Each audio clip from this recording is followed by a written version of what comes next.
बघा मित्रांनो, मी डाळ भात बनवतो आहे। हे बघा भात झालेला आहे, भात रेडी आहे। डाळ बी साईडला आहे, हे बघा डाळ बी झालेली, डाळ बी रेडी आहे।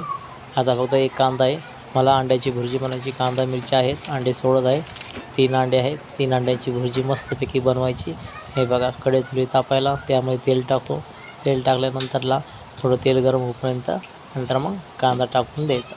हे बघा कांदा टाकल्यानंतरला कांदा बी थोडा मस्तपैकी तेलामध्ये परतला पाहिजे। परतल्यानंतरला त्याच्यामध्ये मग त्यानंतर हळद थोडीशी टाकून मग मिरची वगैरे त्यात मिक्स करायची। हे बघा मिरची वगैरे टाकली, आता त्याला पूर्ण एक मिक्स करायचं। त्यानंतर अंडे सोडायचे, अंडे सोडल्यानंतरला ते हलवून घ्यायचं।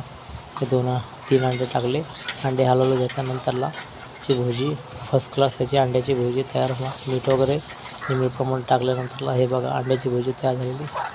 बघा मित्रांनो, आता डाळ भात आणि अंड्याची भुर्जी मस्तपैकी खाणार।